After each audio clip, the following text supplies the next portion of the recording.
It's good to be back with obviously me, Ollie Rayhart, and Ollie 2 as well. Good to have you here. Yeah, Ollie 2 murdered more than you as well. Well, murdered strong, but he did better than you, didn't he? Yeah, he did actually. I think Ollie 2 became Ollie 1 that night. That's true. Yeah, you surpassed me. That is your name on the circuit now, Ollie 2. Yeah.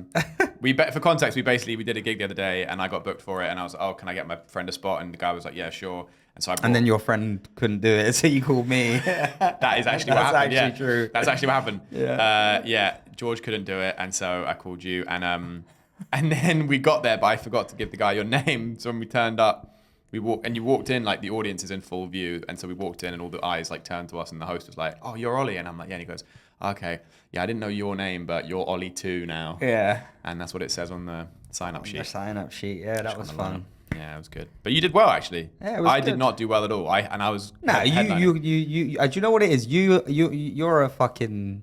You don't know what it's like to be in the trenches, my friend. Okay. When you have like a decent set, you go, oh, that was the worst thing ever. That was so not bad. a decent set. That was not bad, mate. That was not. It's not like you fucking bombed on your ass. It was okay. It was like you tried some new shit. Some of it worked. Some of it didn't.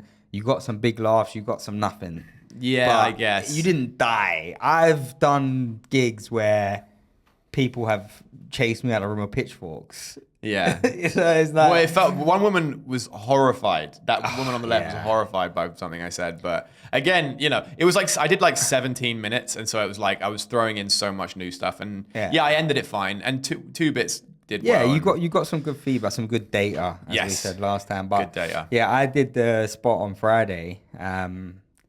Is this the one where you bombed in front of the guy who booked you last time? Yeah. So I basically, this guy Andy, really nice guy. He booked me for a show, and it's like a wholesome gig. It's like a lot of older people and couples and stuff. It's like in a cafe. It's not a comedy show, like a regular one.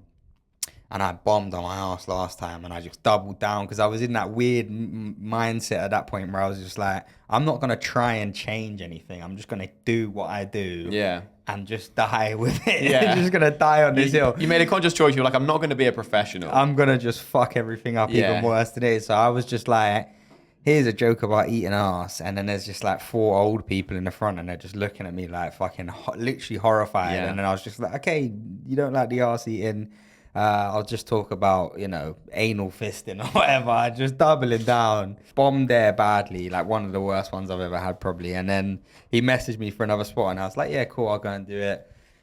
And when I accepted it, I was like, yeah, this is like a month away. By then, I'll have some new stuff that's a bit cleaner and stuff. I'm trying to change things up. So I was like, yeah, cool. And then the day came, and I was like, I've still only got arse eating jokes, really. Yeah. But I always say arse. I actually don't have an arse eating joke, but I'm working on one. But it's your general vibe. Yeah, it's my general vibe. It's just eating I was going to talk about this last week, but I forgot. But I had the worst gig I've ever had. Yeah, you've been holding this story. I've been holding this back. It's killing me. So it was the worst gig I've ever had. Like no competition. And what's funny is literally like a week ago, I was being interviewed on a podcast, and someone was like, "Oh, like you had any really bad gigs?" And I was thinking of like, "Oh yeah, this gig was pretty bad." But it wasn't because of me. It was because of how the gig was run. Like it was a really weirdly run gig, and we were talking about that. And I was like, obviously I bombed a lot, but nothing comes to mind. And then literally like fate, a week after that, I had the worst gig I've ever had. Go on, tell me. Set the stage. So the guy who booked me for it, he books me a lot. Yeah, he's a great guy, and he books me a lot. And so I've done like his open mics, and I've done his pro show. Like he's a great guy. But basically, he runs this other gig that is a variety night. And I don't know if he like runs it. I think he might own the venue, but I don't know if he. Like... Oh, I actually, yeah, okay, yeah. So, I remember you telling me about not just how it went, but you mentioned it. Yeah. So I don't know if he runs it or if he just owns the venue, but because he wasn't there, and there was some other guy that was actually like running the night. But basically, so he books me for it, and I was like, variety show. What is the music? And but is there any? I mean, variety show. I'm thinking there's a guy pulling a rabbit out of his arse or something. Well, no, it was basically just music. Just music. Okay. So but there's context to this. So he books me, and then because I had like a big gig, I think like the night after, and so I was like, oh, I want to run my 10, and he was like, oh yeah, you can. He's like, I'll put you on this night. Yeah. He's like, you can do your 10, and I was like, oh, okay, cool, sounds good. And then like the day before, 2 days before. he messaged me and he was like, by the way, man, just a heads up, it's a variety night. Yeah. But that being said, it's normally like pretty good, and it's actually all right for comedians. Like, you know, they give it the time and they're listening. Yeah. And he's like, I'm going to put you on at the best time, which is like 9 o'clock. And just for context as well, obviously, as a comedian, when you hear variety night, you think, fuck. Yeah, awful. Because again, I'm going to go up after a guy singing Ed Sheeran, right, and I'm going to talk about eating ass. Right. It just doesn't work. And that's why I've never done a variety night. Same. Because every time it comes up, everyone I know who's done one, it's always bad. Yeah. And you're not getting paid. Yeah. So I'm like, there's no reason for me to ever, because they don't want to hear it. Yeah. But I was like, he said it was good, and because he booked me for other stuff that is good, I was like, why not? You know, why not? So I had to drive. It was kind of far. It was in London, but it was kind of far from me. So I had to drive like a long way to get there, and you know, all this kind of stuff. I get there and I walk in the room, and the room's like not that full. And there's a stage in the corner, and the rest of the room is kind of dark. Everyone there is like either in a band, or they obviously look like they could be in a band. So they look like you, because you look like you could be in a band. I do. And you know what's funny? You're right. And I thought that. I blended in for sure. But definitely. But if I didn't know you and you jumped on the stage, I'd be like, he's left his guitar at Yeah. home. So I get to the thing, and I find the guy running it, and he's like, oh, are you the comedian? And I was like, yeah. So I'm like, right, there's only The one. one comedian. So I'm like, that's great. So he goes, I'm like, yeah. And he goes, okay, cool, sweet. He goes, you're on after me. And I was like, all right, cool. And I got there at about like 8:45, because he said I was on at 9. So he was like, yeah, so it's this guy, and after this guy, it's me, and then it's you. And I was like, all And right. what's this guy doing? He's a singer as well. Well, yeah. But Okay. there's more to this. Yeah. So he's like, you're on after me, and I was like, all right, cool. So I'm waiting around, the band's going on, and it's like, you know, there's a guy playing like jazzy guitar stuff, and there's a drummer that's really drumming, and then the guy who's running it comes out from behind the bar, the one that I just spoke to, and he gets up on stage and he starts drumming for the act that's on stage at the moment. So I'm like, okay. And I'm just waiting, and then the room's filling up now, and it's getting like fairly full. There might be like 40 people in there. Okay. Yeah, it's filling up. Well, it could be good. Yeah. It could have been good. It could have been good. It wasn't good. Okay. So anyway, so he's like drumming or whatever, and then the guy who's on stage at the moment, like he finishes, he's like, oh, thank you, whatever, and then the guy gets off stage. Then the guy who's running it comes out from behind the drums, and he goes, all right, cool, so I'm on next, I'm doing my thing.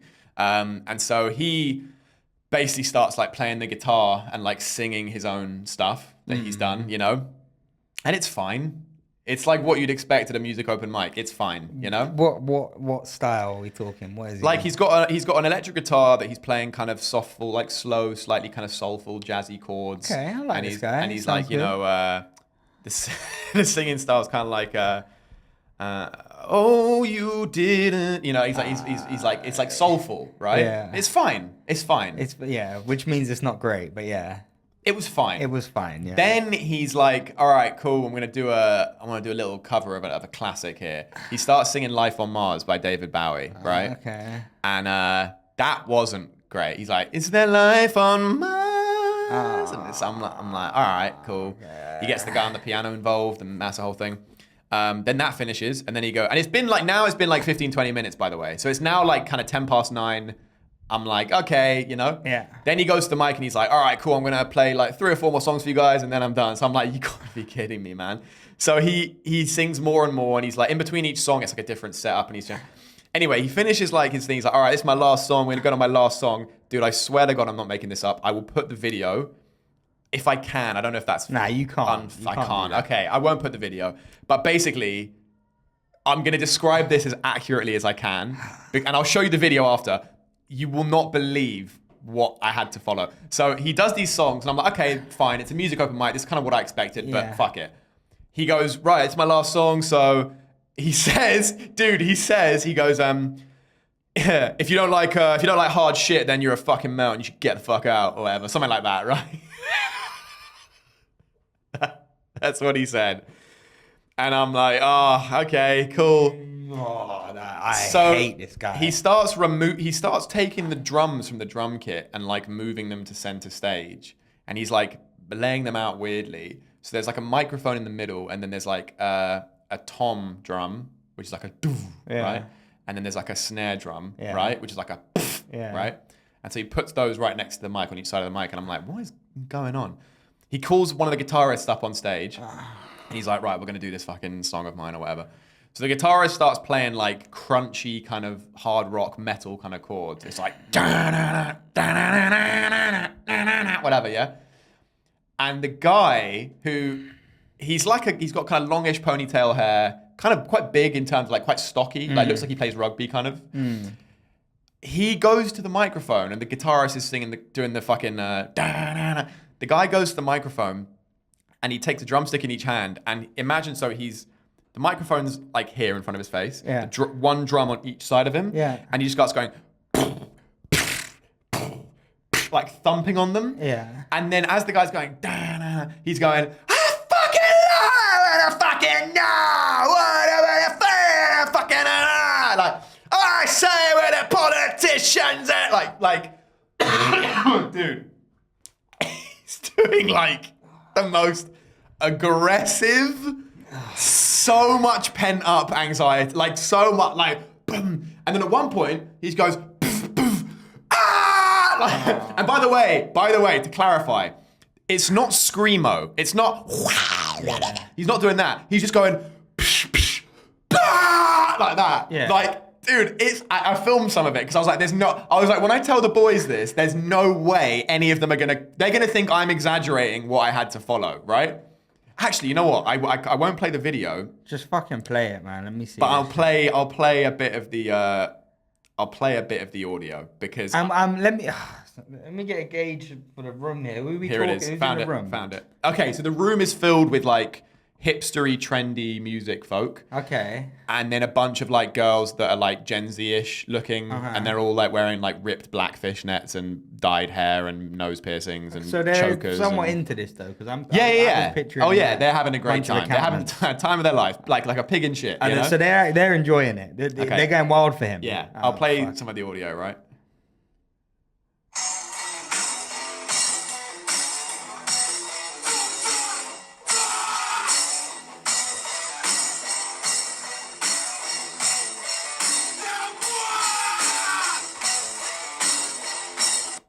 Right, so that's what's happening. But there's one bit. Have you got a video of your set?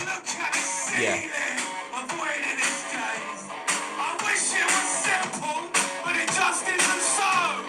Right. So can you play me the opening minute of your set? I want to see how weird the atmosphere is.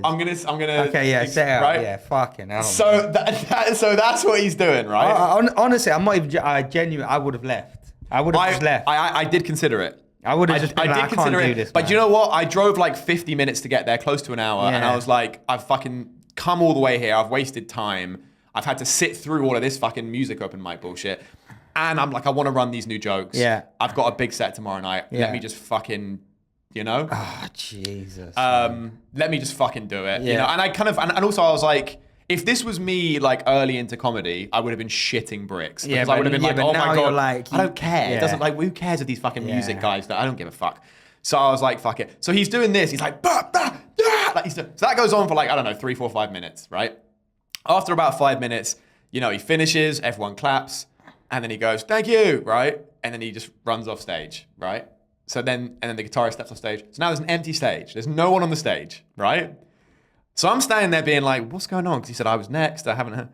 From the room microphone, like the speaker at the top of the room, I hear, all right, guys, we're going to take a quick 10-minute break now for some comedy. So that's going to be brought to you by Ollie. No one claps. Silence, right? I just go, okay. So I walk across the room, like onto the stage, and I'm like awkwardly moving like snare drums away from the microphone, like trying to set the microphone up. He's clearly seen that like I'm on the stage, and you know, so he goes, all right, guys. So again, let's give it up for Ollie. There's like a few timid claps, like. Who the fuck's this guy? Yeah. This fucking. Comedy, long hair, luscious, big penis. There's mutterings, right? So anyway, so I'm like, so there's like a few claps. I'm like, thank you, and I said something. I riffed on it. I was like, it's so hard to follow something that's so much like cooler than you. Like I'm doing this, and you know these guys are musicians. And, you know, I was like being self-deprecating, nothing. And I was like, I thought that would. I'm like, if that's not going to get them on side at all, I open with like my standard couple of minutes, you know, nothing. And I'm like, oh, okay, we're here now. Yeah. And so I'm just now going through my set and nothing is working. Yeah. Anything that's remotely offensive, just that I'm getting like daggers. At one point I look to my left and there's a table in the corner of like these 3 like emo looking girls. They look like they wish they were slitting their wrists, you know? They were like sitting there. One of them had her hand on, like her face on her hand, and she was looking off into the distance like she's in purgatory. It was awful. There was like one couple that was kind of enjoying it, and there was one old guy at the back who was kind of enjoying it. But other than that, it was like, and there was a table at the front who were really nice. So they were kind of like occasionally They were trying to, but you know, it was a lost cause. So I'm like, so I'm doing my shit and it's not working. And now I'm getting a bit like, what the fuck am I doing here? And also, fuck you, you know? Yeah. So then I just start fucking trolling him. And I was saying jokes and it wasn't landing. I was like, really? No, not even that? Like, you know, I did my dog bit and then, you know, nothing. And I was like, guys, the dog's not real. Like, it's okay, you know? Nothing. And I was like, fuck it. So I just started trolling them and I was like, come on, guys, I hate my dad too. And then they go, woo! Like that. So I'm like, oh, here we go. So I was like, yeah, so what if I want to listen to Linkin Park, right? Everyone goes, yeah! Like, clapping. That's worse. And I'm like, yeah, mum and dad, you can't tell me what to do. And they go, yeah! Oh, this is getting worse. And then, but they're like, I'm like, how are they not seeing that I'm taking the piss? Yeah. They're just not getting it. And then I was like, yeah, fuck you, mum. So what if I want to get a nose piercing? And then I could feel the room collectively went, oh, he's mugging us up. So then they just immediately stopped like cheering and stuff. And then I just went on like a best bomb thing of like, you know, I'm going through it and you know, I'm just fucking, I'm just going on this fucking streak now where I'm just like, oh yeah, I don't want to be here. This is terrible. Like, I'm going to kill myself tonight. I'm going to write you in the note. Like, I knew the front guy in the front's name. I was like, Han, it's your fault. I'm going to put you in my... And also, these aren't comedy crowds. So, like, sometimes if you're doing a show and you start, like, doing that, you're just like, oh, fuck this. Why haven't I fucking done it yet? You know, they kind of laugh a bit. Yeah, you bring them round. I've done that. Just nothing. So I'm just talking about how I'm going to kill, you know, and there's nothing. So now you're starting to believe it. Yeah. Well, they're not laughing, so what is this? Yeah. What is going on here? Exactly. And then the old stuff's not working. The club stuff's not working. The new stuff's not working. They just hate me. And they wish that I was, you know, singing about anxiety or, you know, the system. I don't think there's a world where that works. Oh, there isn't. And so it got to the end of my set. And what I wanted to say, well, this was, How long did you do? I did, oh, that's the other thing, right? So at one point in the middle of my set, oh, that's what it was. Oh, I can't believe I forgot this. So I was like, I was doing 10, right? Yeah. I was like halfway through, dude, I swear to God, I'm in the middle of a joke. I'm setting up a punch. Yeah. As I'm like, yeah, so guy, as I'm in the middle of the joke, the fucking room mic goes, Ollie, this is your halfway call. You're halfway through your set. So then obviously the joke was, I'm like, what the fuck are you doing? I've never heard of a halfway call. Neither have I, because it doesn't exist. Yeah, even in music, that can't be real. No, but in music, they obviously know like they're in the middle of a song. They're doing a few songs or whatever, yeah. So the guy probably has never run a comedy thing, so he's just like, oh, this is courtesy. But I'm in the middle of a joke, like I'm talking, my mic is active. I'm talking into it, and he just goes, oh, this is your halfway call. He didn't wait for like a break in between a joke. It was as I'm talking. So I'm like, this is insane. Eventually, I get to the end of my set, and I'm like coming towards the end, and I'm like, there's no light. I haven't got a light, obviously, because why would there be a light, you know? Course, yeah. So I'm like, hey, dude, how long have I got? And he was like, you're 2 minutes over. And I was like, don't fucking be shitty about it. Light me then. Give me a fucking light, and you know, or ask me, hey, you know, do you have a special light? You know, just you're 2 minutes. You're 2 minutes over. And I'm like, okay, cool. And I was like, well, guys, you know, I hope we can all, you know, I'm certainly gonna. I think it's better for all of us if we all just forget this ever happened. I'm never coming back here ever again. And I think, you know, you guys are all gonna forget me, and that's perfect. And I, you know, wish I was dead right now. So you know, you guys have a great time. And then I just went off stage, picked up my phone, and left. What I wanted to do, the voice in my head, I was so tempted because just to troll them. It was the day after the election. And so part of me at the end of my set, I just wanted, just for the fuck of it, I just wanted to be like, Trump 2024, you know? That would have been gold. But then I was thinking, it would have been funny. And it's like, I'm not even a Trump supporter, but it would have been funny. Yeah. But I was like, I thought to myself, I looked at where my phone was and I looked at where the door was and I was like, there's a lot of these fucking idiots in here. If I say that, they might actually get violent, you know? So I was like, fuck it, I won't troll them. So yeah, I just left. But dude, worst. Screaming before I go on stage. A halfway call that ruins the joke. And then you're 2 minutes over. You're 2 minutes over. That's hilarious. And then a crowd of people that don't want to hear me fucking speak. Yeah. It was awful. That story wasn't worth it. But yeah. Wow, okay. No, it was interesting. Yeah. You know what? That's right. That probably wasn't a great story. Tell me about your story. Yeah, no, I don't have any. That's what I thought. Yeah, no, I appreciate the effort. Yeah. One of us has to fucking make some effort.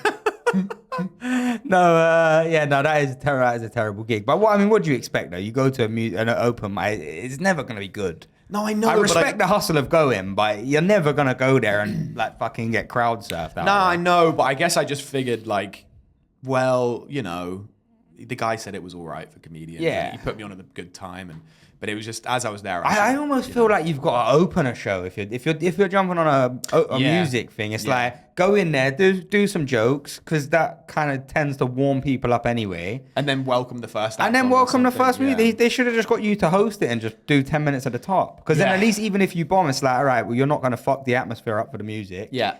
And you're just like, I'd rather go on cold than go on after a guy screaming and smashing a drum. Yeah. Do you know what I mean? But also, I think if they'd have asked me to do that, I wouldn't have done that. Because then I would have had to have sat through the entire show. And if I did that, I wouldn't be here. Yeah. Right? Wouldn't be here. So that's that's hands down the worst one you've ever done. Yeah, that sounds horrific. Screaming before I go on stage, halfway call interrupting my joke, crowd of people who just hate me and don't want me there.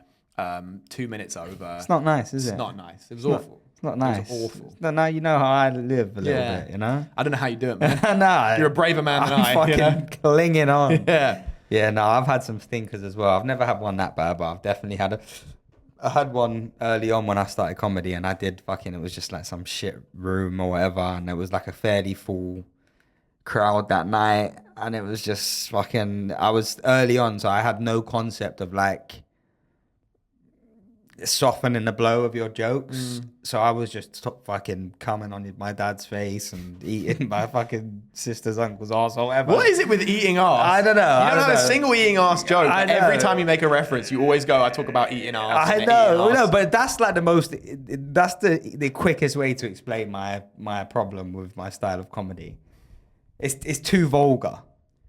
It's a bit vulgar, but it's like, I don't know. I'm not too vulgar, but I feel like I get that response a lot though. You do, but it's weird because I do know people who are more vulgar than you on stage. Yeah. Like George is way more vulgar. Yeah, but George once talked about opening up he puts a pigeon and he opens up its vagina. I know. Yeah, but George and then licks a spread pigeon's vagina. The thing with George, and we were having this conversation the other day, the thing with George is like he's so weird that it's not concerning. Yeah. Because you're just like, oh, I kind of like before George opens his mouth, I would go, if you said to me, write down 5 things George might say, and I never met him, I'd go, he's probably gonna open up a pigeon's vagina. Yeah. You know what I'm saying? Yeah. But with me, it's like if I go on and again I don't even do crazy stuff, but if I go on and just say like, oh, I love eating fucking, you know, I love licking a clit, they're like, oh, I feel like I look too normal almost. So they're like, we wasn't expecting it from this guy. It almost hits harder. Yeah. Because I've seen George say some fucking crazy stuff. Oh, I could do that. He's a fucking maniac. But he does it. He has a look that gets away with it. Yeah. Even Josh can kind of get away with some stuff because he looks like a little baby, doesn't he? Yeah. I feel like I'm in that sweet spot between like normal and creepy, whereas like it's too creepy. The moustache helps. I know. Right? Actually, since I've had the tash, I've had a couple of good gigs on it on the bounce. So you have. Who knows? The worst gig I ever did was a similar story. It was like no music or anything, but so not a similar story at all, right? No, but I mean in a sense like a fuck off. Sort of a completely different story. Yeah, completely different just story. Just another bad gig. So that's the only link, but yeah, no. Tell me about it. It's a great story. It was a room full of people that hated me, basically. Yeah, and just proper like, you know, like you can see people having conversations about you. Yeah. Like, was this the big belly one? No, that was fine. That was just that fucking the guy bastards in the front. Yeah. But yeah, no, this was really bad. And then I got off stage and there was like some pro comic, I guess, who I'd never met. It's a female comic. I still don't even know who she is. She's like, hey, quit. No, she literally was like, and it was a joke I had, and it really wasn't Oh, problematic. you've told me this, yeah. And she was like, I really think you should really be careful with your words because they're powerful, when we're on stage. And I was just like, leave me alone. I'm 3 months into comedy. I'm trying my best. I don't need to preach to me about the power of my words. Yeah. There's no power in these words. I'm talking to 20 people in a basement. Yeah. But yeah. Mad.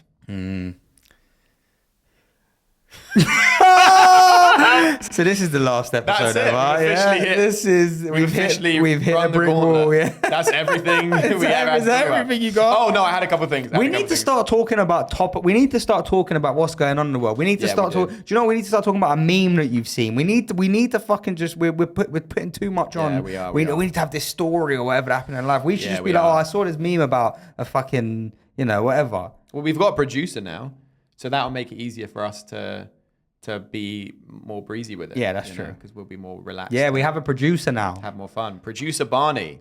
I've got less money now. Yeah, we're fucking poor now. Poor. This better pick up. Yeah, this. You better start bringing the heat, buddy, because I'm paying for this now. Yeah, we both are. I'm paying mentally as well. I think you're pretty bankrupt in that area. Yeah, you fucking damn right. Yeah, but that should help. But no, I see what you mean. We should do more. Okay, there was one funny thing, and then maybe I'll Google some stuff. Okay. There was one funny thing that I did want to say that was relevant. So in last week's, oh no, not last week's, 2 weeks ago in episode 6. Trump burger. Yes, Trump burger. I was talking about my friend's elderly relative with dementia, right? Yeah, I remember, isn't it? Yeah, and the one who, for anyone who hasn't seen it, go back and watch it because it was a funny episode. Is he still here? He's still with us? Yeah, he's still with us. You're not going to expect what I'm going to say. Okay. Basically, he's doing Nigerian now. So basically, for people who don't know, the context of what we're talking about is he's got dementia and he was sending emails to my friend as an Indian man. So he was Nanaji. He was signing off his emails as Nanaji. He was writing isn't it like in his emails? Acha. He's doing the whole thing, he was doing. We both did the live poll. We just had to add a little more, bit more racist. It was a reflex as well. Yeah. But anyway, so he was basically writing as an Indian man. It was written like an Indian man talking. It was really weird. But anyway, it was really funny. I then spoke to my friend the other day, and when I spoke to her, she said, I was telling her, I was like, oh, we talked about that on the pod. Has she watched it? No, she hasn't, but she really wants to. Okay. But also, I think I said to her before, I was like, do you mind if I talk about this? Yeah. And she was like, yeah, sure. I was like, I'm not going to name you or anything, but I was like. But we go pretty in the weeds on it as well. Yeah, but I changed all the names, and so it's fine. But so I told her I was going to do it. She knew I was going to do it before I did it. Yeah. And then the episode came out, but she hasn't seen it yet. But I was talking about it with her the other day, and I was like, oh yeah, hey, it was really funny. We did the fucking thing on the podcast the other week about the guy. And she went, oh yeah? And I was like, yeah. And I was talking about it and I showed her a bit of the clip and I was like, oh, there's this guy and he's got, he's my friend's relative. He has dementia and he speaks with an Indian accent. And she went, oh. And I was like, what? And she was like, I don't know if I should tell you this or not. And I was like, no, tell me. And she's like, well, when he sent those emails, I was like, yeah. She was like, that was years ago. He didn't have dementia then. Which means he sent those emails actually with a full, clear, working mind. It was just him trolling, I guess. Fucking around with people. He was just fucking around, I guess, yeah. So there's this guy, at the time, some, 60-year-old white guy who was sending an email to this person. Well, we're going to have to cut this out because that's a hate crime then. This is not a man who's inflicted by a horrible disease. Afflicted, yeah. Yeah, fuck off. Isn't it? Afflicted, this is a man who fucking was just being racist. Yeah. He was just sending emails. Yeah. But but have you got the full explanation on this? Why was he doing it? He was just fucking around? He's just a quirky guy. There's quirky, mate. Quirky is fucking wearing red shoes or something. Yeah, that's not quirky. What do you mean? I don't know. Wait. So he's sending this to your mate, yeah? Yeah. So at the time, what did she think? What was her viewpoint on this? She was like, oh yeah, he's just fucking around. Yeah, because he's just weird like that. No. We've all got weird friends. Like, you've got a weird friend. George is a weird guy. But if he started sending me texts like, yo, you're coming here, isn't it? I'd be like, what the fuck are you doing? Yeah. That's crazy. Yeah. So what is he doing now in his dementia-ridden days? What's the story now? I don't actually know. Now I think it's more like there's some disjointed stuff. Just like random disjointed sentences and things like that. But yeah, all of that was from when he... That's annoying. That's upset me. Why? Because I like the idea of a man walking around. I know, being Indian with dementia. Yeah, I know what you mean. Why? I need more of an explanation from you on Dude, this. I actually... that's the information I got. I was like, I'm going to hold this and I'm going to release it but Ashley. this is my problem with you. You don't ask enough questions. So when she said, "Oh yeah, that wasn't he didn't have dementia, and he was just being a bit of a quirky guy." Yeah. What did you say? I was like, "Oh, that's funny." No, I would have been like, "What do you fucking mean a quirky guy? That's not quirky. That's fucking." The insane. thing is, I think because I know who this guy is, like, I'm trying to like. Have you met this guy? I haven't met him, but he is not in the public sphere, but he's like. I'm aware of his work. Like, I'm aware of... My point is... Boris Johnson. Yeah. Naji. Full set of working teeth. Isn't it? Isn't it? Isn't it? No, wait. I was like, oh yeah, I guess that makes sense. What? Would I wouldn't know this guy. Nah, this is like an educated guy. He's an author. Yeah. Nah. And not picture books. I was just about to say I wouldn't know because he's written books. Yeah, he's not in any Marvel movies. Yeah. You won't find his works on the back of a Cocoa Pops box, you know. But did you know him before you knew this person? Like No. Okay. All right. Basically, I know this person. Then this person is told their you, relative. Yeah. And then we were talking about that. Their relative came up in conversation, and I was like, oh, and I looked into them. Okay. Because we spoke about them. But had you heard of them before this? No. No. Okay. But then they're connected to a lot of people that are quite like. Influential. Yeah. But in a cultural way. Not in a political way. Okay. So not influential like, oh, they know politicians, whatever. But as in, I didn't know this person, but then I found out who this person like rolled with. The circles that they're in. And I was like, like, you know? I'm dying to know who Yeah. this is now. That's disappointing. I can tell you after, like, off the air, but, of course. I'm interested. But yeah. So my point is like, he's a quirky, very smart, very creative guy. And so it was something when she said it was not dementia, I was like, oh, okay, yeah, it's just another, weird thing that he's done. Yeah, but I still don't. It is weird. I know what you mean. You can't put a pin in it and be like, that's sorted. Yeah, you can't just be like, oh yeah, that's like me just coming out in blackface and everyone's like, what is he doing? You're like, it's just a bit of a funny guy like that. Actually, he's just a bit quirky. He's always been a bit eccentric, hasn't he? Eccentric is exactly the word that I was speaking of. Dude, I just thought of me coming to record and you just open the door and you're in blackface and you just don't address it. Just like, yeah. Hey mate, you brought the SD card. You just go to my missus, you're like, what's going on? He's just having one of his days, isn't he? Yeah, actually, he's always been a bit quirky, isn't he? He's a quirky guy, he's a creative. Yeah, you can't justify that by just saying someone's just creative. Because don't worry, it is a creative way to fuck with someone. Yeah. But but that almost seems that he's got like a split personality disorder or something. Like he's not in like a clinical sense, but in the sense that he's just like one day he wakes up and he just goes, I just fancy being Nanaji today, and I'm just gonna blast out a few emails. Yeah, that's mad. It is mad. I know. And what? There's no fun stuff from his dementia, surely? Because I feel like if someone's that quirky, then surely the dementia, he should be coming out fucking like shitting in his hand, clapping, doing fucking little dances and shit. He should be really entertaining now. I don't know that he is. I need an update on this. You need to find out if he's doing any entertaining stuff. I will. This is going to get sad. You're just going to send me a video I'm of a like, guy just like... Yeah. Who are you again? I don't want to do that, But, that's crazy, though. Quirky is no excuse for that. What are you doing? Okay. Now, should I tell the people what you just done, or should we leave that out? Should I tell them? Nah, don't tell him. He drew a symbol.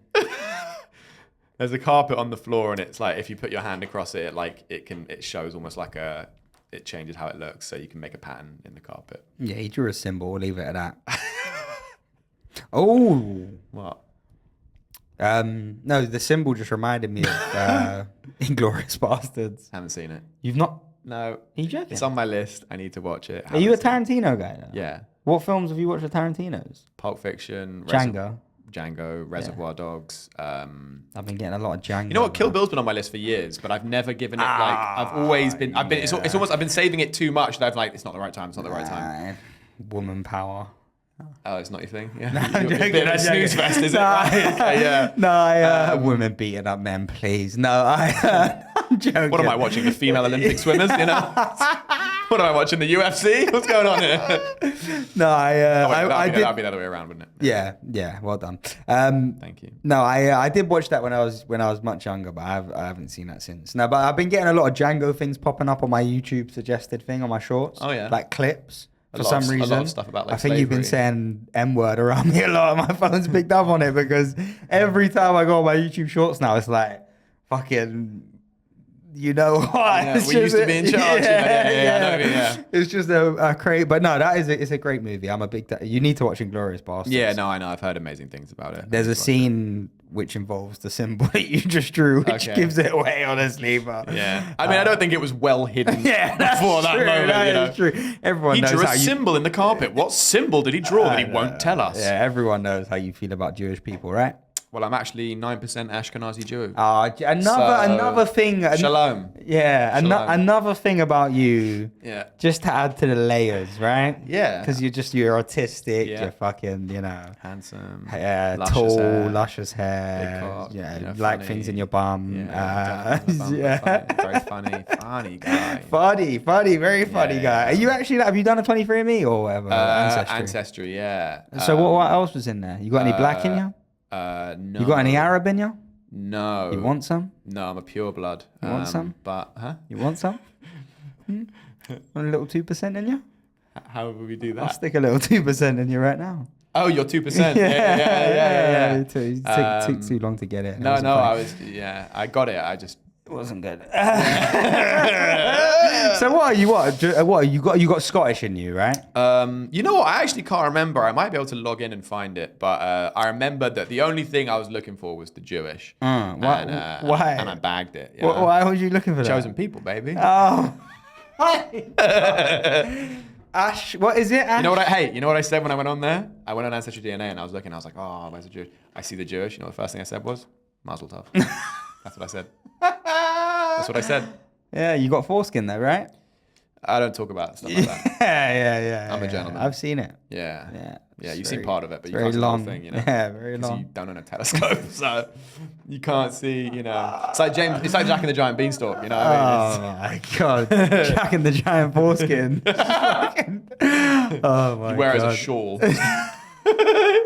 Oh, it's cold. You stretch out. Okay, here's the thing. You know what's funny, by the way? I was speaking to someone today, and they said they were talking about a comedy podcast, and they were like, "Yeah, it's just too many dick jokes." She was like, "Dick jokes is fine on stage, but when it's in a podcast, just two guys talking about their dicks." And I was like, "Yeah, we do stupid. We're highbrow, way more highbrow than that." No, I was like, then you'd hate mine. Yeah, I was like, you'd hate mine. Yeah, but I just think that's an inevitability of two men doing a podcast because it's an inevitability of two men of our stature. It's not an inevitability of like Stephen Fry and Ian McKellen. I bet those two dudes would throw a little fucking dick joke in there if you put them in a room. Yeah, but maybe occasionally they'd be like, in the middle of a thing, they'd be like, well, possibly to his nether region. Might catch a draft. Posh dick jokes is so fucking funny. But if you put two male comedians in a room for more than 5 minutes, someone's going to bring up a cock. And that's the game. And look, don't hate on us. That's man. the game. Don't try and cancel us. You know what I mean? That's how we roll. No, but listen, people like this stuff. Look at the stuff we listen to. It's all dick jokes. It is, a lot of it. Cum and bumhole play. And... What was I even saying before that? Oh, yeah, so I'm part Jewish. So I was going to say to you. Yeah. because we've got nothing else, so let's just dig into this little situation. Might as well. Where do you stand at on the whole foreskin thing? Where do I stand on Let's say you have a kid tomorrow. Yeah. You cutting it off or are you leaving it? Of course I'm leaving it. Yeah, 100% leaving it. Can I ask why? Yeah. Oh, yeah, sure. Because we're 8 skin over here. We've got 2 of them. We're right? 8 skin. We're 8 skin. We're 8 skin deep. We've got them. Right? We've got them. I like that. And that should have been the name of the pod, honestly. 8 skin, yeah. With like number 8. That'd be really cool. But here's the more merch. Here's the thing, though. I was always very paranoid about ripping a banjo. It's what we were just talking about this outside. Well, here's the real thing. You asked me a question, right? Okay, yeah. And then you just started answering it yourself, you're which right. is funny. You're right. But I'll let you go on. No, I was just going to give you my perspective on it before I throw it over to you. So yeah, sure. So obviously, you wouldn't really like when you've got a fat cock, right? You know what I'm saying, right? No, it's very not. But I do know what you're saying. So go on. Yeah. No, but I was always very. You hear the horror story of the banjo rip, right? Guys who will have heard of this from someone. Oh God. I was so paranoid. You haven't ripped the old banjo, have you? Okay, the banjo is terrifies me. Scary as hell. Because okay, I got something. Okay, I got 2 things. Okay, go. We're cooking now. We're not stopping the pod. Okay, all it took was foreskin, and we're back on the train. See, as long as we go back to our dicks, we will always have a show. That's the thing. So depressing. That silence earlier was fucking rough. I'm not gonna lie. I was about to walk out. I was about to just be like, I don't want to do this anymore. I was about to stand on this chair and kick it over. You know what I mean? If you know what I mean. Like, if you set up the fucking direct debit for the producer, not gonna do it. Let's just call it a day. No, but I've set up this fucking mic cord to feel like a rope. So yeah. Okay, so the banjo ripping terrifying. Right? We've all heard the horror stories. I've got a mate, and it happened to him. I've got a mate, and it happened to him. Yeah. Murder scene. I don't know if he showed me a picture. Oh wow. His whole bed was filled with blood, like something out of fucking Dexter or American Psycho. Wow. Insane. So I've always been terrified. So I've always been like, when when I'm pleasuring a lady, right? When I'm just shoving a fat cock. When I'm having sex, I'm always that proper paranoid about. When you're giving it both inches. Yeah. When I'm just just really rocking my hips back and forth very slightly, just very minimal movement. Not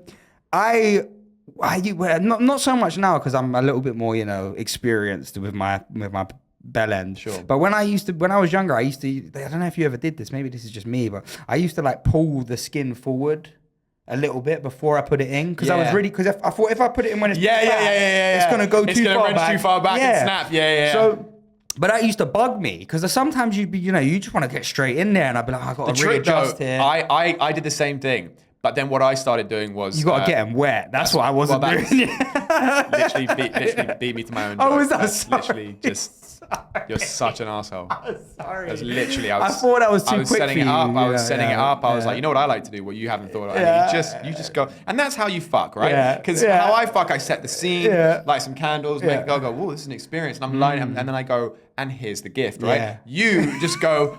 She's doing her own thing, and you go, and here's another thing. Here's my fucking car. Yeah, exactly. But yes, it helps if you I get them disappoint them instantly. And there you go again, right? Yeah.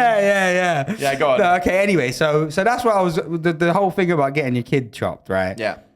Is there a world, and I also wouldn't get a kid chopped, by the way, but I can see the benefit of it, I guess, to a certain degree. You never have to worry about ripping the band. Okay, so... It's a bit cleaner from what I hear. Okay, so... So where are you at? Okay, so you asked me, would I have my kid chopped? You said no, but I'd like you to no, and you said why. Yeah. And it's actually, my reasoning is a pretty simple one. I don't know, I don't want to take a blade to the body of my newborn child. Yeah. And that's just what I don't want to do. No, I agree. For me, it's like, if you're in it, then I'm sure it makes sense and there's reasons for it. But when you're out of it, it's like, I think Christopher Hitchens said it really well once, where he was like... I'm sorry, you are not. What? You are not about to quote someone like you're gonna fucking do. Winston Churchill once said, like, you're about to talk about. Winston Churchill once said, "Never rip your bands, boys.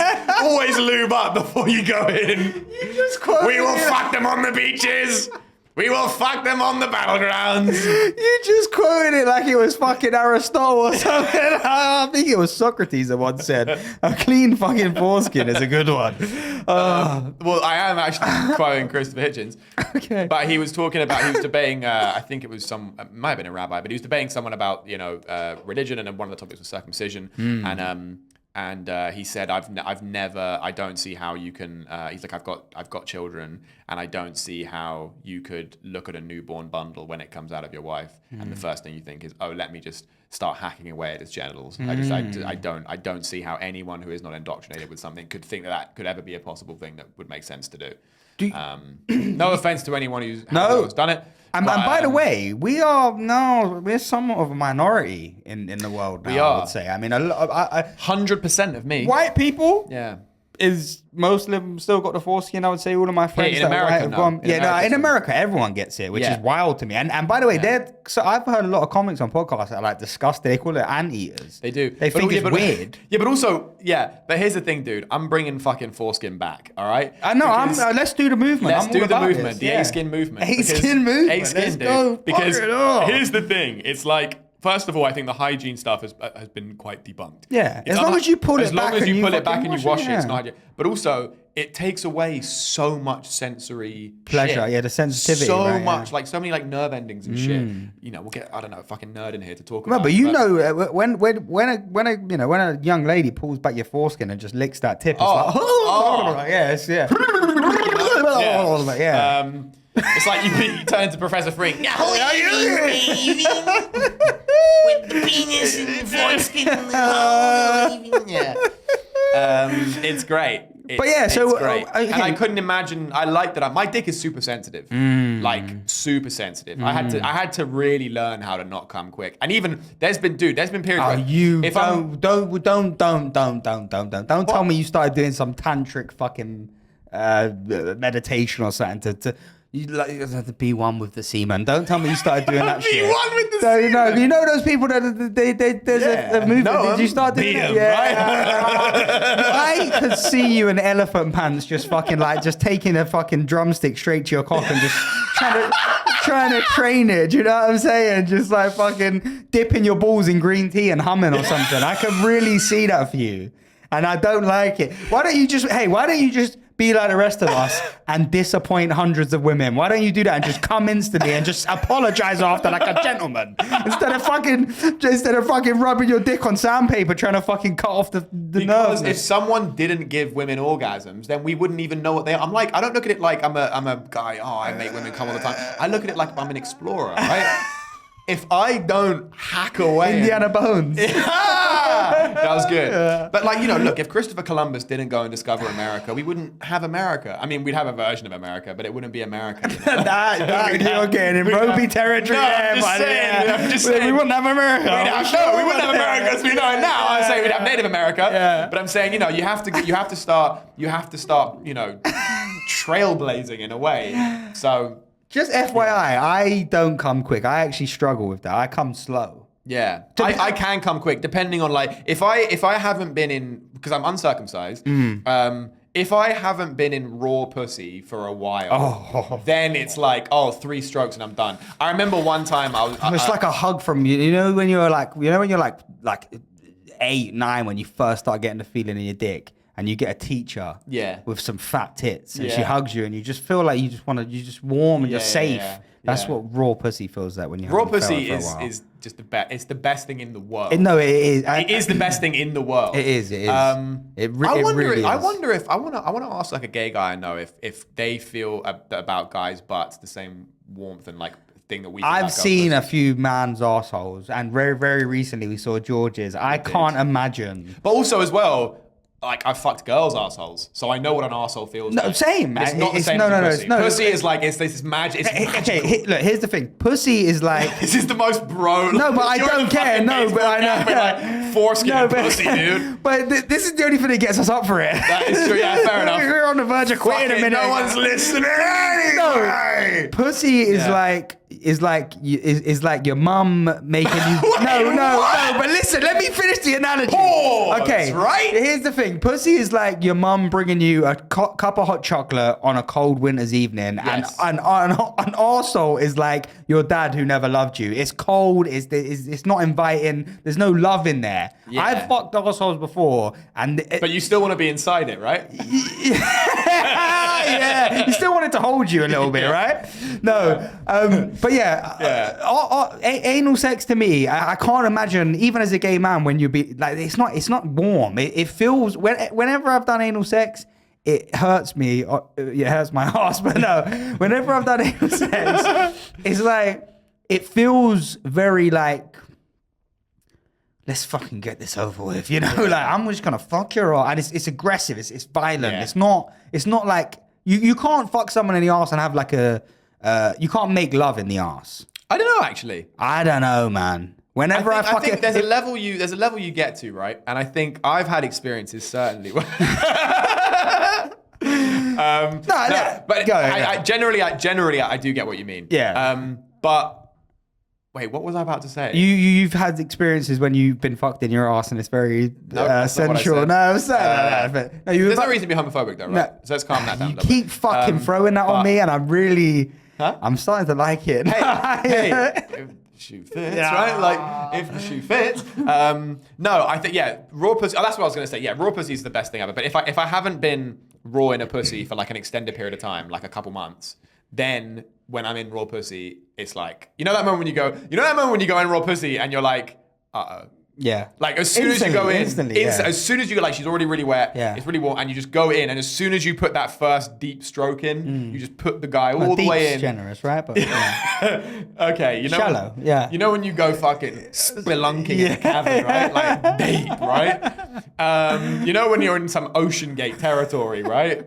When you go in all seriousness, when you go in for that first stroke, and it's like the warmth and the tightness and the wetness just engulfs you, and you haven't been in a raw pussy and you haven't felt that in such a long time, you put that in, you go, uh-oh. And I've had plenty of times where it's like, I'm fucking a girl and I'm like, uh-oh. Yeah. This is...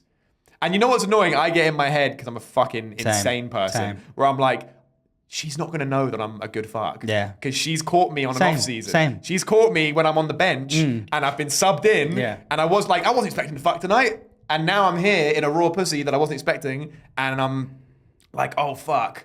Uh-oh. And she'd be like, oh, this guy comes super quick. And you have to be like, no. No, but fuck me again next week, you know? But the good thing is, though, what I'll say is, and I've had this conversation with you before, where if that's like a new thing, like a new relationship, when it's a new relationship, I feel like I've always got, and we've spoke about this, I'm a come once man, and then I want you to move country. I don't want to look at you. And this is nothing against the ladies.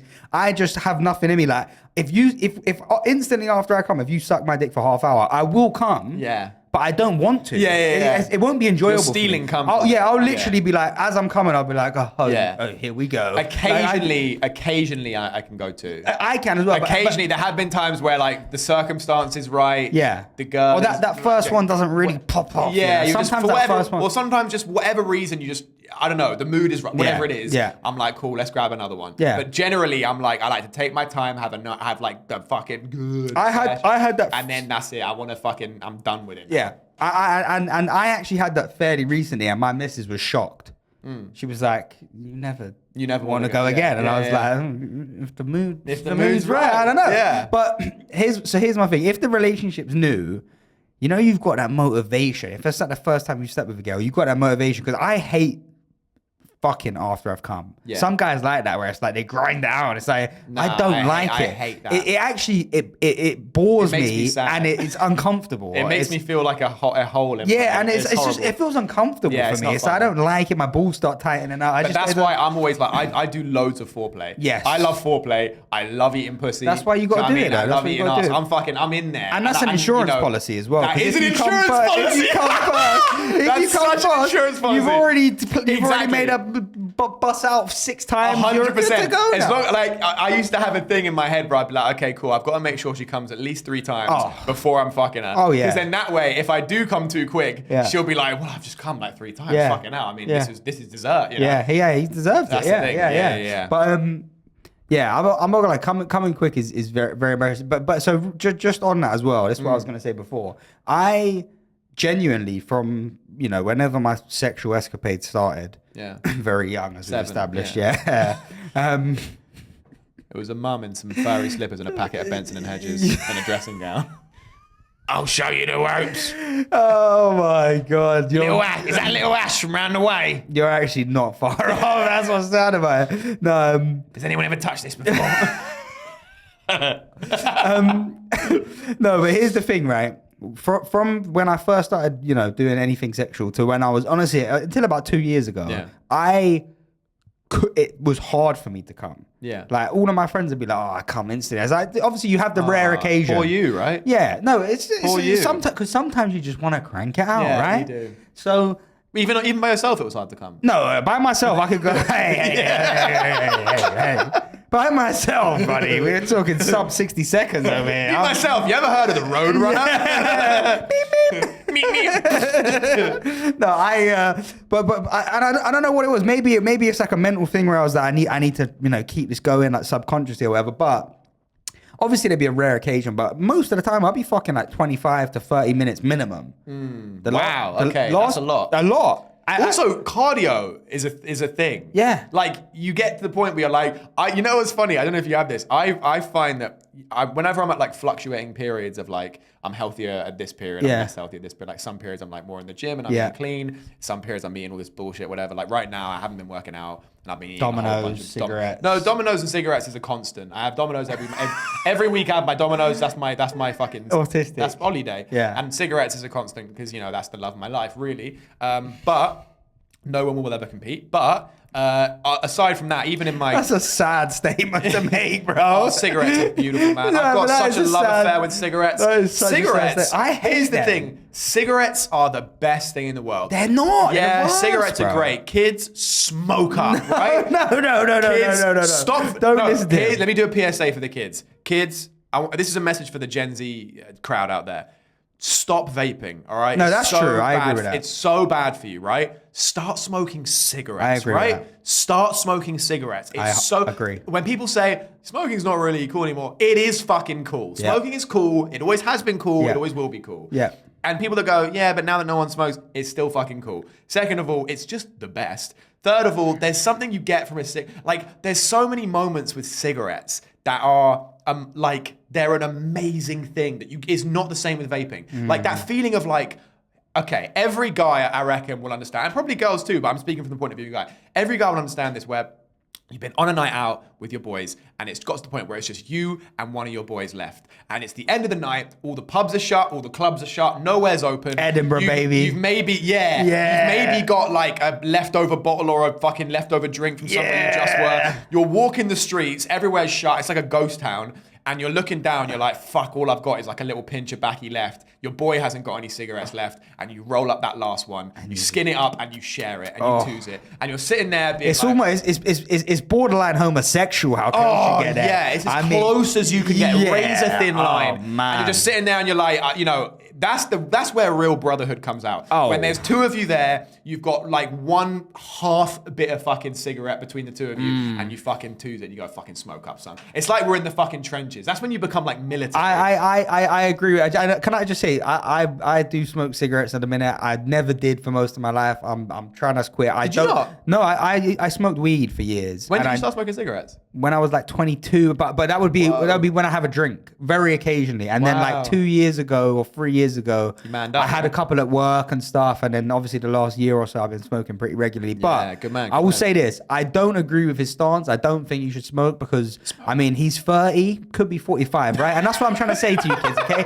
he could be, and it's fine. Dude, I could be 45. You could be 25, but you also could be 45, right? Yeah. And you could be from England, right? Or I'm not. Lebanon, right? We don't know. We don't know. And your birth certificate could say United Kingdom, right? Or it could say Middle East. We don't know. Yeah. Or I might not have one. Who knows? Because right? there's ways of getting around those things. But no, okay. But honestly, born in a shipping container, right?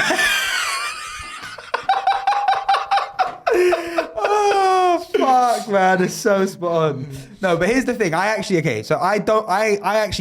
have a love-hate relationship with cigarettes because I don't want to do it. Sorry, I just thought your surname is Crate 35.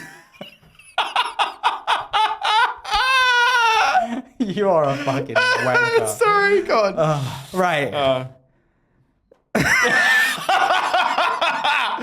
Ashley Crate 35. Oh my god. And then they went, Bayumi sounds kind of close to that. Bayumi's kind of ambiguous though, right? I mean, Yeah. where would you, honestly, guys, we're going on mad tangents Yeah, here. yeah. But We're cooking, right? Yeah. Who knew a bit of foreskin is all we needed? That's all we needed to spare it. If you heard Bayumi, Yeah. where do you think instantly? Do you go straight to like Middle East Arab or because I think it kind of sounds... Soho? Come on, be Probably serious Soho? with me. No, I don't know. Is it, I mean, what is it? Because it doesn't really sound Arab, does it? Bayumi. Bayumi. You could say it in 100 different It accents. sounds like something out of Yu-Gi-Oh! Bayumi. It sounds Yeah. no, but Bayumi! You can't play that trap card, Bayumi. Yugi, I can play whatever card I want. I am Bayumi, and I will have all of the God cards. and you go back to the nerd shit, right? And this Yeah. is where I lose you. This Yeah. is where me and you don't align. Yeah. We talk 'Cause you're- about 'cause you're warm, region, raw right? pussy. Yeah. And it's like, yeah, this guy and me, we're just the fuck. This peas in guy a pod. gets me, and then Yeah. you start doing that, and I go, nah, you know. You could leave right now. I could do a solo pod about Yu-Gi-Oh! I know. Yeah. And I guess do love what? it, Hey, yeah. no one will watch, right?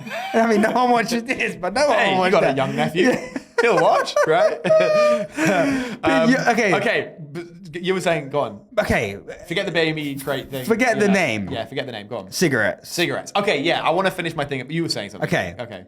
Love hate, because I want to talk about it. So I don't feel the same way about cigarettes. I think they're the worst. I think they're shit, and I don't like them. But I will say this: some moments with a cigarette, enhance. Amazing. Coffee in the morning. Yeah. Out I in the can't have a garden? coffee in the morning without a cigarette. Out in the garden. out in the garden Oh. with a coffee. I Oh. cannot have that without a On cigarette. holiday. Yeah. Like you wake up, you go Yeah. and have breakfast, Yeah. you get like a cold Fanta lemon or something, and After a you big spark meal. that fucking those European cigarettes that are full of Oh. shit that will kill you 10 years earlier. They don't even have the bad packaging with the warnings. It's like they have branding. and it's bright. Marlboro, Hey, Lucky Marlboro Gold. Ooh. Our gold. Right. Lucky strike, right? Because I'm not First- a lady. But yes, exactly that. Lucky Strike. Exactly that, yeah. I've never had a Lucky Lucky Reds, Strike. baby. Okay. Oh, well, Marlboro Reds is mine, but yeah. you Lucky smoke Reds. Marlboro Reds. Yeah. Oh. You no wonder you look 50, right? I don't look 50 though, right? You actually smoke Marlboro Reds? Well, no. When I would smoke straights back in the day, Brother, that's that was my fucked. brand. No, That was my that's- dad's brand. I smoked. That you was smoked- my dad. That's you my smoked dad's the family brand. No, yeah, but your dad's. Dead of cancer. Yeah. That's what it is, right? That's what it is. And I'm still loyal to the brand. I couldn't say it, honestly. I had to let you say it because No, it no, felt no. too much. But I so funny. yeah. No, but He Marlboro died Red- like a man. Yeah, he did. He With did. Marlboro running through okay, his system. and let well, me. towards the end, he smoked drum tobacco, but yeah. So he died gay. Okay, no, yeah, no. Sorry, I'm sorry. It was my right there. God. It was right there. Now, let me finish my point on the smoking. Oh my so God. I agree with you wholeheartedly. Okay, first of all, Marlboro Reds is crazy. My dad smokes them. Yeah. It's like an Arab cigarette, you know. That's like a real, you know, those guys in the fucking bazaars and they're just chain smoking. Yeah. It's yeah. a powerful cigarette. lot of bruv. tar, lot of nicotine, lot of I carbon monoxide. once tried to buy Marlboro Gold. The guy gave me Marlboro Reds. I swear on my life, I didn't see the packaging. I took a puff. I was drunk. I instantly knew what it was because of the smell. It reminded me of my dad. Yeah. And I threw it because it was. Came. Yeah. Just fucking blew him. But Yeah. no, but they're too powerful for me. Okay. It fucked my chest. So obviously some men are built different, right? But Yeah. what I was going to say is... And so some men are going to make it past 60, right? yeah, and some men are going to have a great life until 60. Yeah, right? yeah, And some yeah. of us are going to...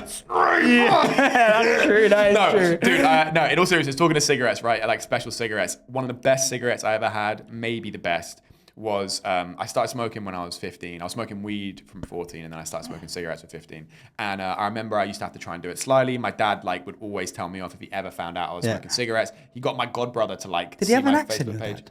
He had he had an accent, but it's weird because he died so we're in 20. He died 11 years ago. I'm trying to. It's weird because annoyingly, I don't have any videos of him, which is actually quite sad. Yeah. I think maybe on an old phone I might have a voicemail from him, but it's annoying. I don't really have any audio of him.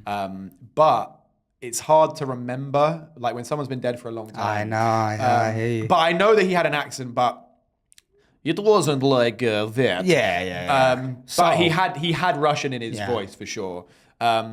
But anyway, so he would like my godbrother who was like 10 years older than me. He would get him to look out for me, and he would like look on my Facebook page, and he saw a picture of me smoking, and he'd message me on Facebook and be like, "You're smoking. If I see you smoking again, I'm going to tell your dad." And I was like, "Oh my God, please, no, it's fine." They're like, "Why are you fucking? This guy's fucking snaking on me or whatever." Anyway, so he would always stop me smoking, but I would still smoke. And I remember on my 18th birthday, we're in the flat. I woke up in the morning and I saw my parents, and we're like celebrating, and I'm opening some presents and stuff, and it's all nice. And then my grandparents called, and my mum took the phone. And while she was on the phone chatting to my grandma, my dad went into the hallway and he went, "Hey," and I looked, and he kind of gestured. He was like, "Come here." And I was like, "What?" And I walked into the hallway, and he went, "Right, I'm not encouraging this, but because you're 18, you're a man now. Would you like to come down for a cigarette?" Dude, my dad was my hero. Oh, that's powerful, man. I will treasure that moment for the rest of my Bro, life. I feel like crying, man. Dude, That's I feel like emotional, crying right man. now, right? They're close. I know. The fucking the dams are like bursting. Don't actually cry. No, I'm not going to. It's embarrassing. But but genuinely, anyway, that's a powerful moment. And we went downstairs and we smoked it together, and it was fucking. Oh one of the best man, moments I ever that's had. beautiful. Yeah, dude, I'll treasure. I mean, that it's to the kind of rest sad that the most beautiful moment of your dad was you two smoking a cigarette together. Yeah, but I love that. But it is beautiful. That is I will say that is a beautiful moment. I gotta say, me and my nan, we smoked crack together once, and that really. No, I'm joking. You fucking. What's crazy is I would believe you. You're trash enough that I would. When you said that, I didn't go. Oh, he's doing it. I know. Way, you bonded too. I know. In your own we definitely way, did it. right? We definitely did it. Took the bricks off the caravan. But let's fucking have a party. Let's have a fucking party, right? No, Let's roll down the hill, and who knows where we'll end up. Let's just take the bricks off and see what happens. That's a powerful moment, mate. Yeah, but I will say, because we're rolling too much now. We're going off crazy. Yeah. We found our rhythm. Thank fuck for that. Thank fucking God. And if we weren't filming this, I wouldn't do another one. I wouldn't. I can't go through these roller coaster of emotions anymore. It's so intense. I will say. Yeah. I have to just put a PSA out there as well. The vaping thing. Yeah. I don't care how bad it is for you. Yeah. If you're gonna kill yourself, do it like a man. Yeah. Because I and by the way, I had a bit like 2 years ago, right, where I called vapors vapists. Okay. And Kevin Bridges did it and put it on a special. No way. But obviously, he didn't fucking copy me. But, he came down to that fucking pub. He was doing like, oh, that's a pretty good joke on my dick.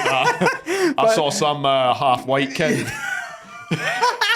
He was doing about vaping. Yeah, vapists. I thought nobody's going to believe that this piece of trash that's a great Kevin Bridges. could come up with a joke like that. That's a great... Plus, I'm Kevin fucking Bridges. That's a great Kevin Bridges. I'm Kevin Bridges.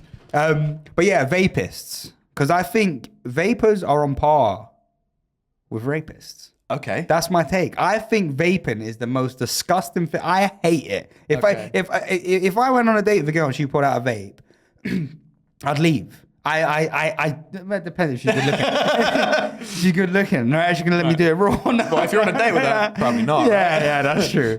No, but I just think like if you're gonna kill yourself, like you said, do it like a man. I mean, smoking is not cool. I don't think, but it's a lot. Okay. It's a lot. It's a lot. It's a lot. Why are you trying to appeal to the look? Smoking's not. It's not. No, cool, no. But, hey, man. I dude, don't. Smoking is fucking cool. No, and I'm sick of people saying it's not. It looks smoking cool. is fucking cool. It looks cool. I'm It's not not. saying you It's should not. do it. It's It's a not. very stupid thing to do. It's not and cool. it's very bad for you. But everyone knows it's very bad for you. And if you're young and you don't smoke, don't smoke. Yeah.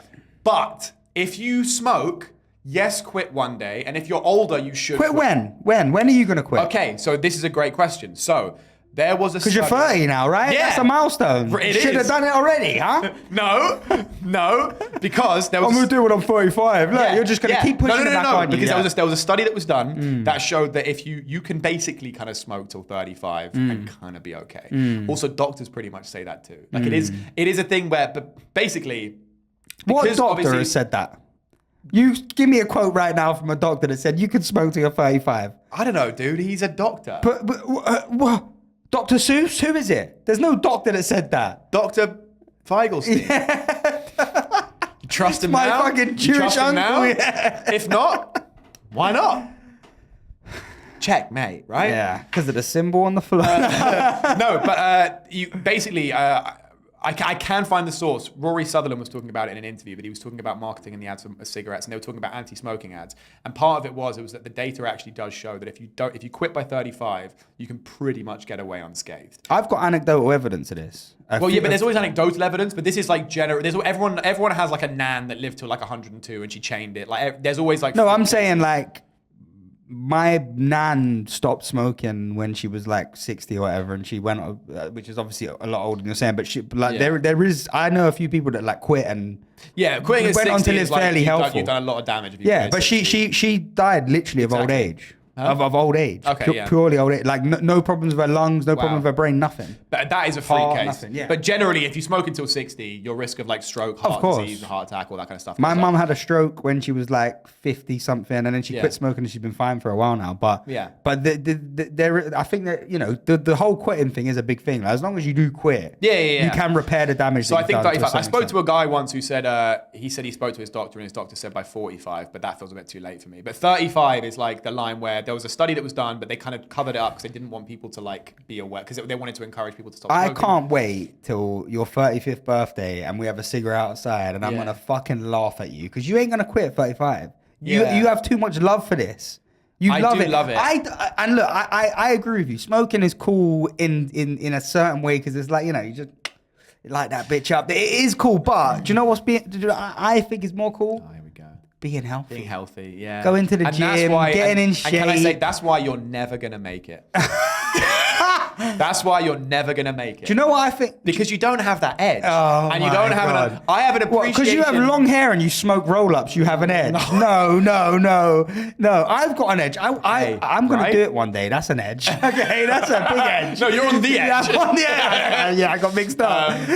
The thing is, though, I do have long hair and smoke roll-ups, right? Yeah. That's a fact of life. Yeah. I'm going to make it. Now, here's the thing, right? We could make it. Actually, no. Anyway, moving on. No.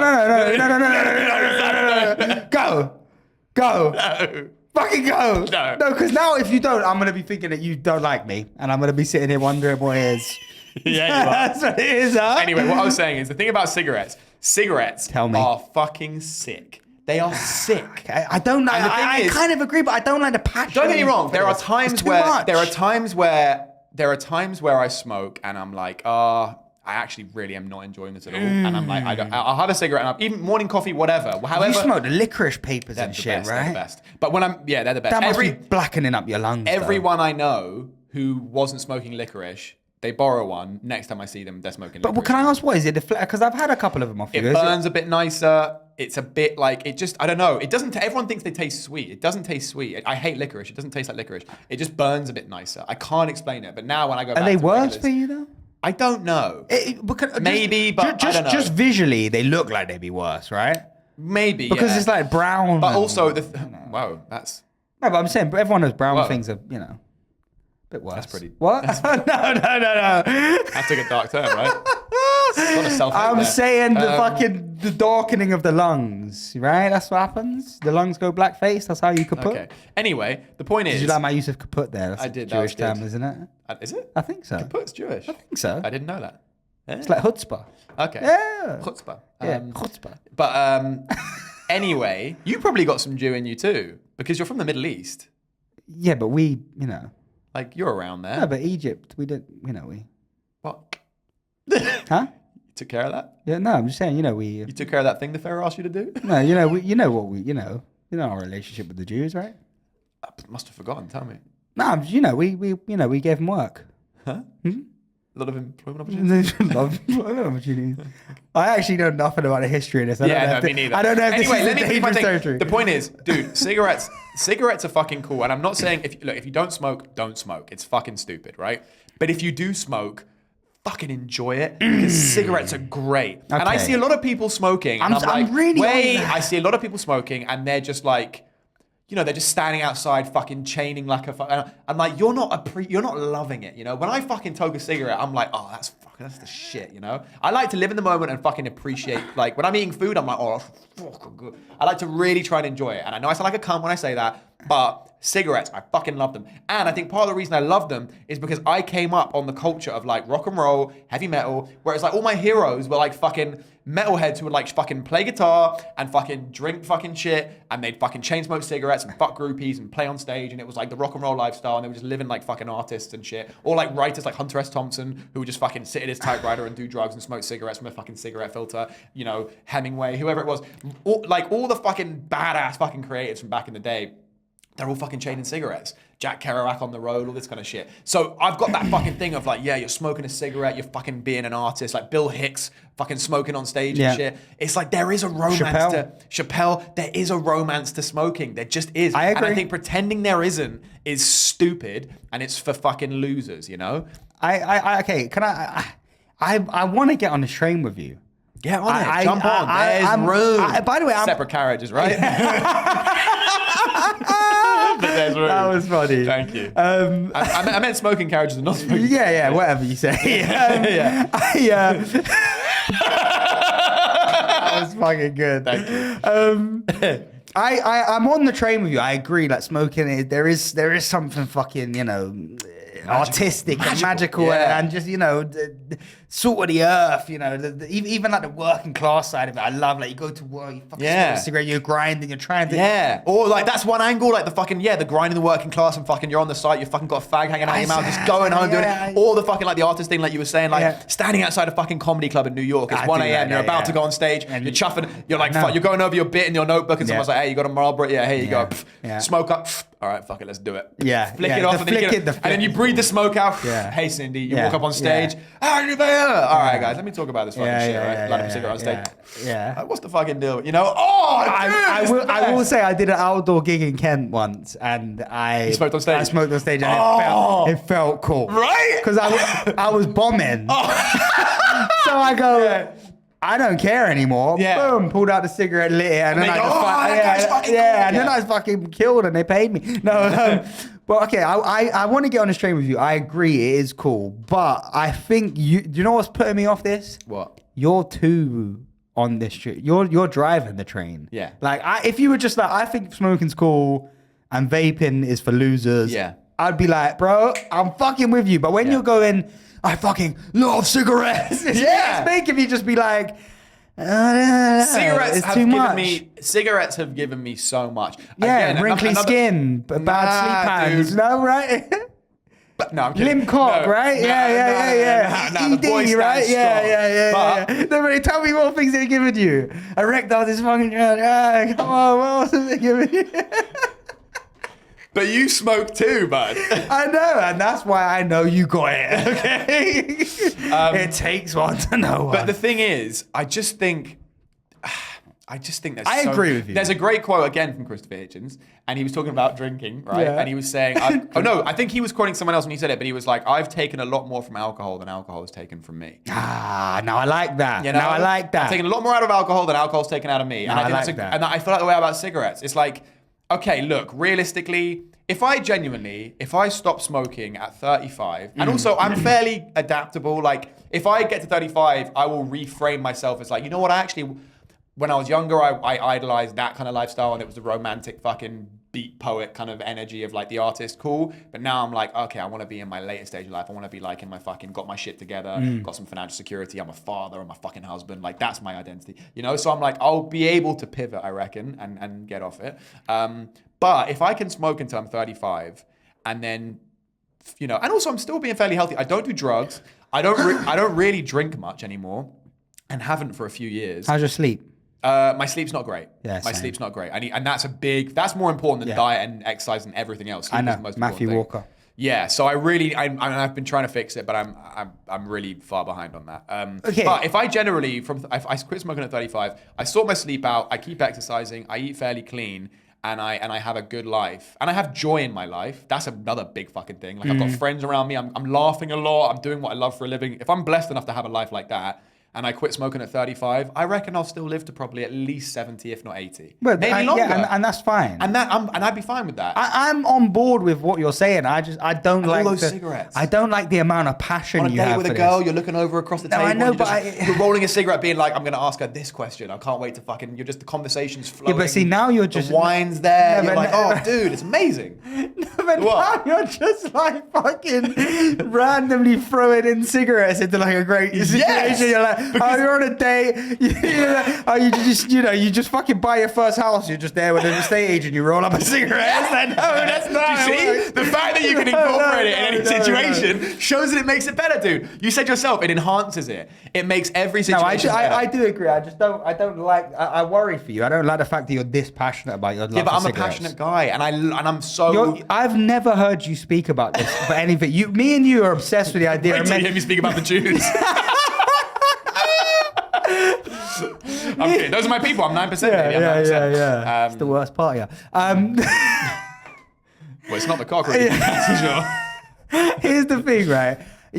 Me and you are very passionate about, like, Everything. We're passionate guys. passionate people. Me and you have had 5-hour conversations probably Yeah. on the phone Yeah. talking about how we're going to make it comedy and Yeah, how yeah. we're going to chase this dream and we want to give back to our community and our friends and our family. You say that, when you talk about that, there's a very monotone, the way you're saying it. It's very just like, I'd really love to do that. You just nearly got out of your chair and screamed in my face about a roll up. That's fucking...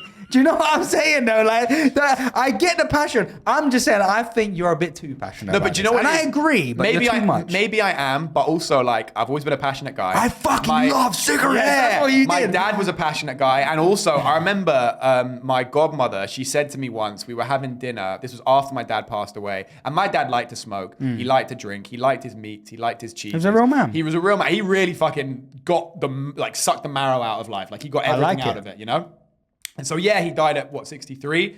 Which, by the way, it's not that young. I mean, it's young, but it's not like he was 40. Yeah, exactly. But it was like a week before his 63rd birthday, and I would have loved to have had him for another 20 years, but he lived a fucking life, and the amount. And you can be proud of him. 100%. Imagine your dad was vegan and vaped and he lived till 80. Well, exactly. Do you know what I mean? And everyone I meet, he might as well be dead at that point, right? Yeah. You know what I'm saying? Take those 20 years back. You can keep. Yeah. Dad, give me advice, and he pulls out a banana ice vape. I'll be like, no, I don't want to know what you have. I don't want to hear what you have to say anymore. He doesn't have that masculine authority. Yeah. Go to your room. Yeah. Why should I listen to you? Yeah. Scenario A: the dad pulls out a fucking cigarette, puts it in his mouth. Yeah. It With burns a steak on a table. It burns orange. He goes.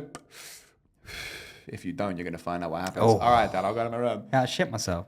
Hey, go to your room. Oh yeah. Why should I? Little light flash.